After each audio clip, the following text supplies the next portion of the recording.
Hey, buddy! If your kids are asking for a special cake but you don't want the hassle of turning on the oven, this foolproof, no-bake cheesecake is the ultimate recipe to try.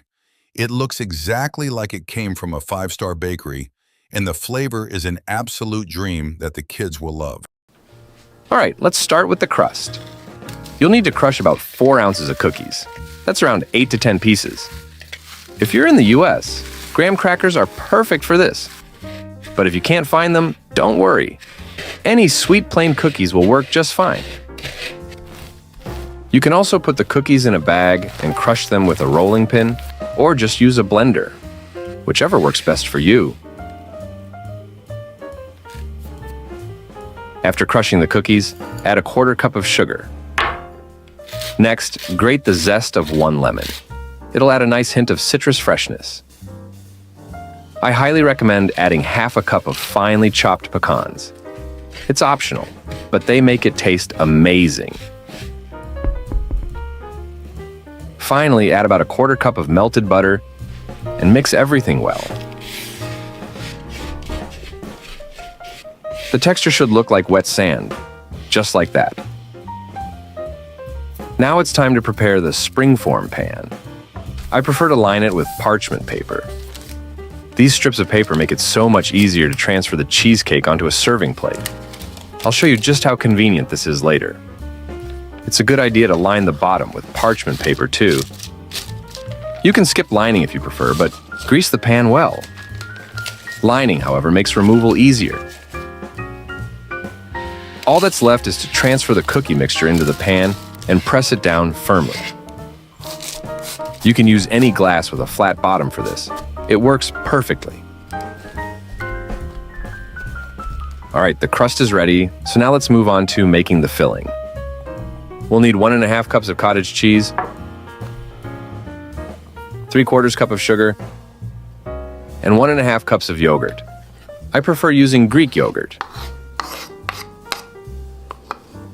The next step is to mix everything really well. This time, I used a hand blender, but it's not the best option. It doesn't blend the mixture perfectly, so you might end up with tiny bits of cottage cheese. If you have a countertop blender, use that instead. It'll make the mixture much smoother. Next, you'll need to whip about 2 cups of heavy cream. I'm using cream with 35% fat. Start whipping on low speed to let the cream begin to foam. This helps incorporate air evenly. Gradually increase the speed to medium or high. Whip until you reach stiff peaks. This means the cream holds its shape completely. And if you lift the whisk, the peaks will stand straight without bending. This is exactly the consistency you're looking for.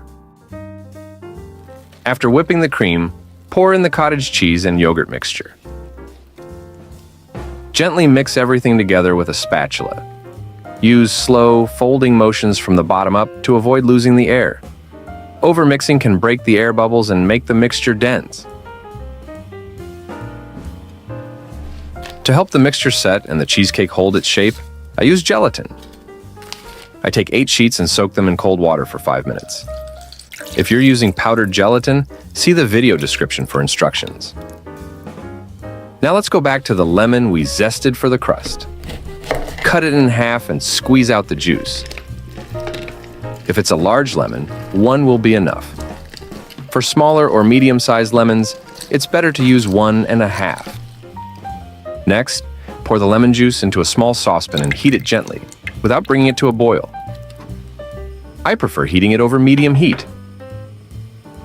Once the juice starts to steam or you see the first small bubbles, turn off the heat. Now take the gelatin you soaked earlier and squeeze out the excess water. Add the gelatin to the hot lemon juice and stir until it's completely dissolved. The juice should be hot but not boiling, as boiling can destroy the gelatin's setting properties. Pour the juice with the dissolved gelatin into the cream, yogurt, and cottage cheese mixture. If you'd like, add a little vanilla extract. Now, quickly but gently, mix everything together to prevent the mixture from starting to set. Unfortunately, since I had to pause for filming, The mixture started to set and formed a few lumps. But don't worry, it won't affect the taste. If you mix it right away, you'll get a smooth, creamy texture. All that's left is to pour the mixture into the pan and smooth it out. If it hasn't started to set, it'll naturally level itself. And if you enjoyed this video, please like and subscribe. It really helps the channel grow. All done. Now pop it in the fridge for 3 hours, or even better, overnight. I highly recommend serving this cheesecake with blueberry sauce. It's absolutely delicious. Start by dissolving a tablespoon of cornstarch in a small amount of water. Mix it well and set it aside until it's time to use. Next, add 2 cups of blueberries to a saucepan. You can use either fresh or frozen. Both will work perfectly. Then, add 1/3 cup of sugar and 1/3 cup of water. You can make this sauce right after the cheesecake or later once it's set, whatever works best for you. Place the saucepan over medium heat and stir gently until the sugar dissolves. Let it come to a boil, and you'll see the blueberries start to burst and release their juices. It's time to go back to the cornstarch. Give it another stir, then pour it into the saucepan. Keep stirring constantly to avoid any lumps. Cook for a few more minutes until the sauce thickens. Perfect. Let it cool down, and then you can pour it over the cheesecake. Spread the cooled blueberry sauce evenly over the cheesecake. It's best if the cheesecake has had some time to set first. If the sauce is cooled and the cheesecake is firm, you can serve right away.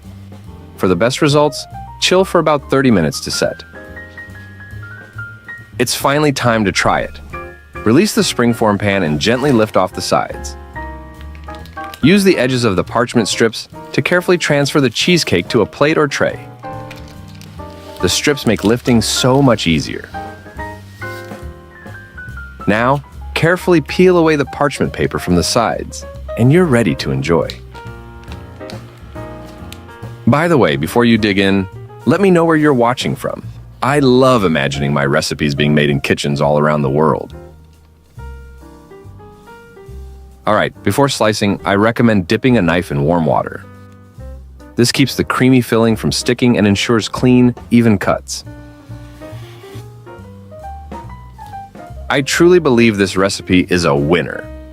The cheesecake comes out incredibly soft, creamy, and perfectly balanced with just the right amount of sweetness and a touch of tanginess. It may take a bit of time to prepare, but the results are absolutely worth it. Thank you for watching. Don't forget to like and subscribe. See you next time.